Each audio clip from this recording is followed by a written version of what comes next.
The Investiture controversy. One of the major overarching themes of the medieval period is the struggle between the church, the religious, and the state, the secular.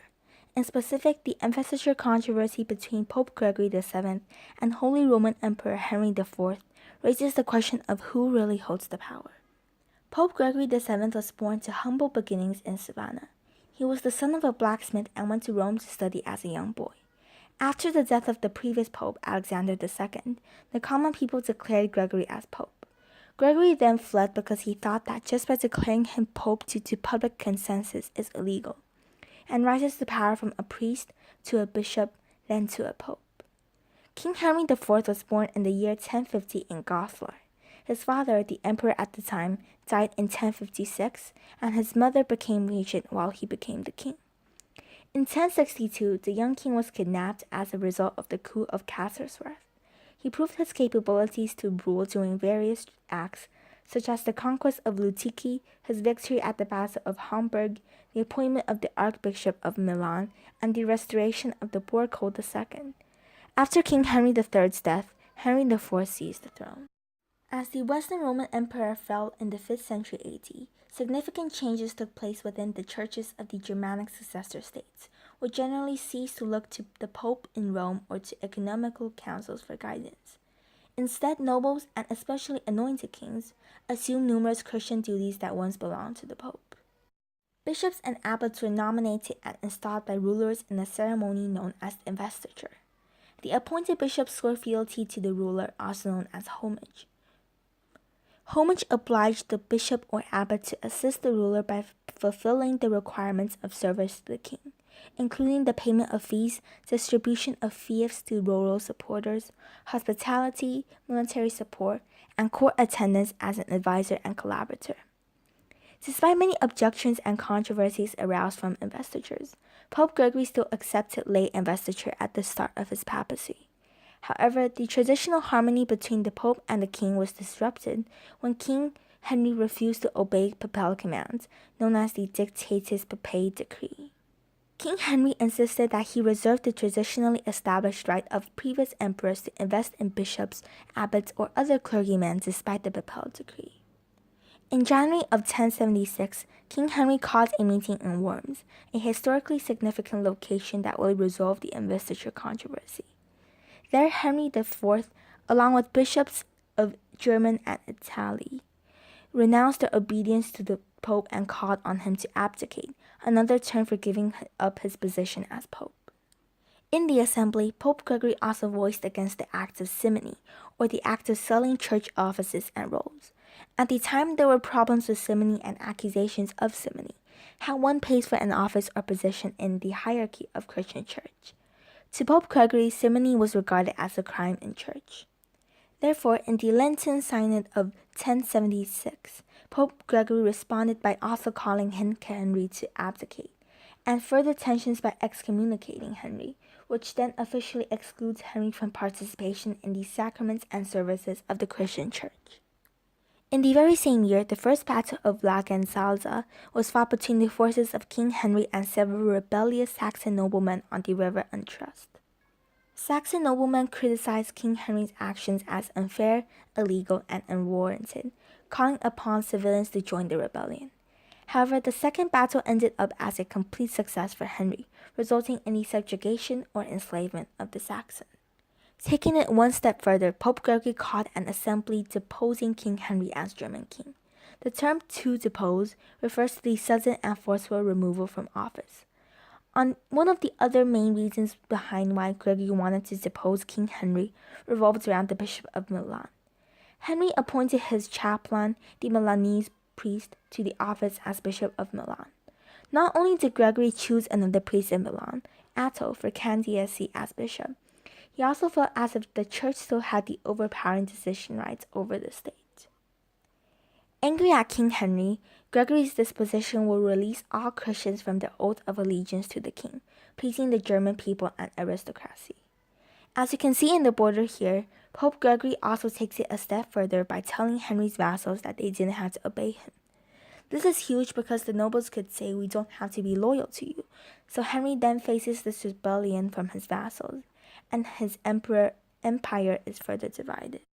Fearing further rebellion among the German aristocracy, Henry felt as if he had to get rid of his excommunication and began his trek to the Canossa castle, where Pope Gregory was staying as the guest of Margravine Matilda of Tuscany.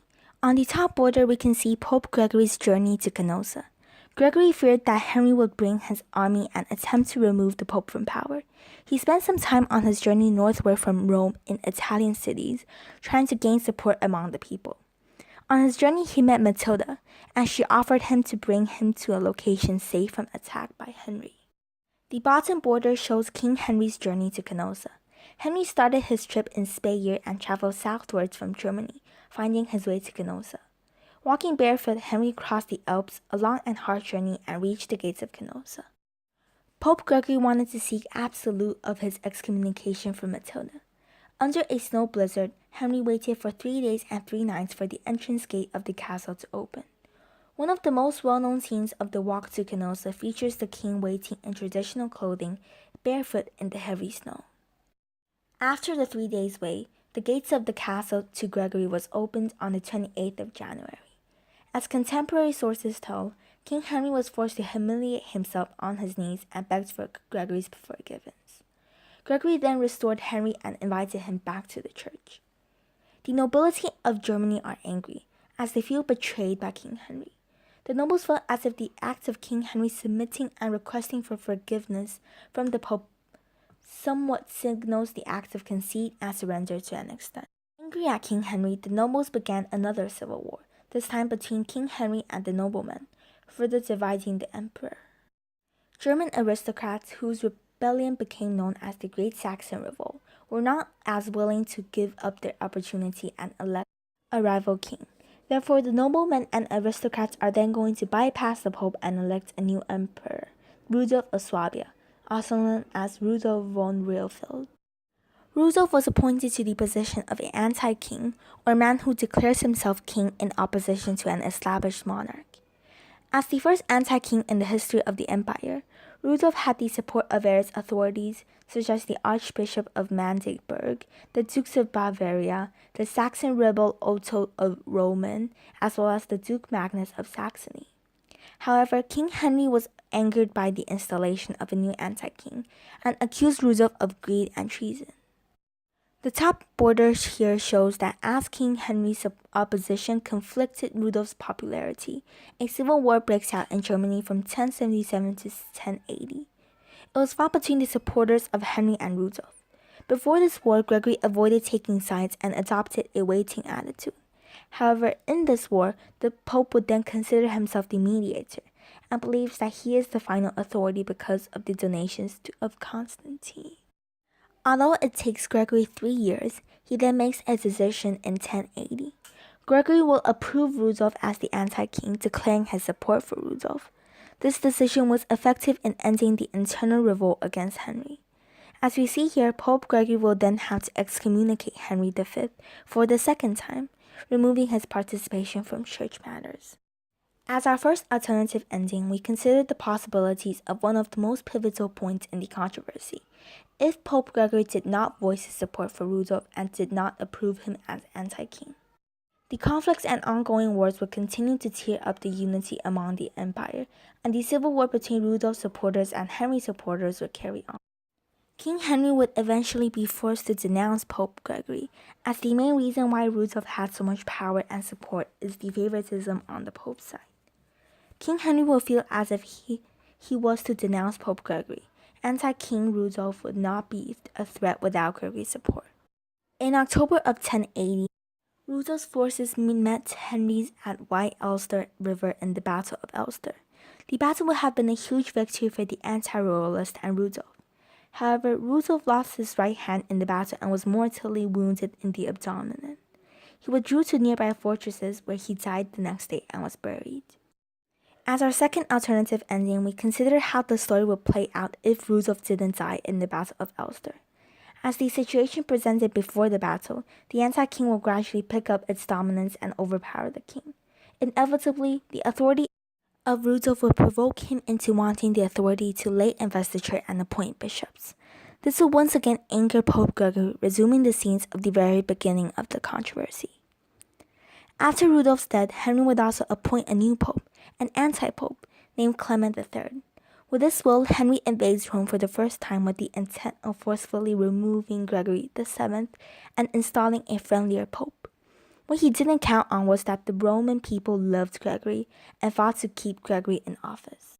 With such opposition from 1080 all the way to 1084, we see this rebellion from Gregory's supporters and noblemen, opposing the act of overthrowing Pope Gregory and installing Clement III.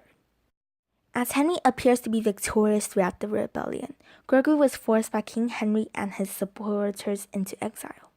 He will then flee Rome in the southern with the Normans in search of someone without opposition and the support of King Henry's side. He died soon thereafter with the title of a martyr. Pope Gregory fought faithfully for the right to lay investiture, demonstrating the age of faith and how powerful of an impact religion had on his woes. Gregory believed that his legitimacy to lay investiture surrounded 2 points. One, the church envisioned the church fathers' message, which involved the notifying of emperors at the very end of the process, after the pope has appointed the bishops. Two, the Gregorian reform initiated by Pope Gregory VII himself gave the church authority and dominance over the secular state, thus encompassing the criticism of simony, the term for buying and selling of churches, the right to lay investiture, and the Dictatus Papae, which was a series of power written by the Pope. On the other hand, King Henry IV believed that the secular side held the legitimacy to lay investiture. He believed that the legitimacy was guarded by the canon law, a system of laws and legal principles made and enforced by the secular authorities to regulate and direct the activities of a church. This law gave the state more power over the church. Bringing back to the story, the controversy didn't end with Pope Gregory's death. The investiture controversy continued for several decades as each successive pope tried to diminish imperial power by stirring up revolts in Germany. The investiture controversy was finally brought to an end with the Concordat of Worms, signed between Pope Calixtus II and Henry V by 1516. The agreement gave the king the right to nominate bishops, abbots, and priors. Meanwhile, the Pope reserved the right to confirm and appoint in circumstances, acting like the mediator and middle concord. To conclude, according to historian Norman Cantor, the investiture controversy was the turning point in medieval civilization, marking the end of the early Middle Ages with the Germanic people's quote-unquote final and decisive acceptance of Christianity.